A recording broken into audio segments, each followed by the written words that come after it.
listen from a position that we do not know. If we really admit it to ourselves, most of us listen from a position that we do know. How can you tell that's happening?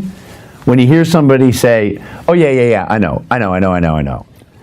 The truth is, we tend to listen from a position of confirmation rather than from a position of, I'm not sure, let me probe more.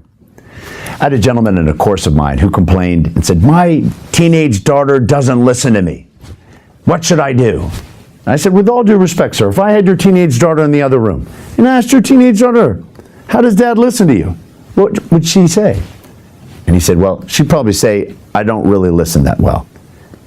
And I said to the gentleman, let me make this perfectly clear. She's unlikely to ever listen to you until you first listen to her.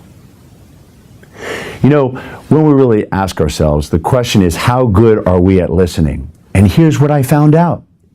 That to go into a conversation assuming that whatever somebody initially tells you is not really the full story. This is so critical because when you look at a conversation or when you listen to other people having a conversation, what often happens is somebody will say something and somebody else reacts. In other words, they stop listening.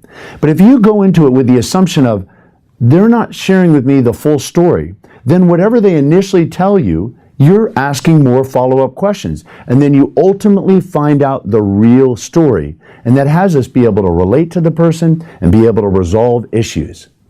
So the key question you have to ask yourself, when was the last time you came into a conversation and listened from a position that you do not know?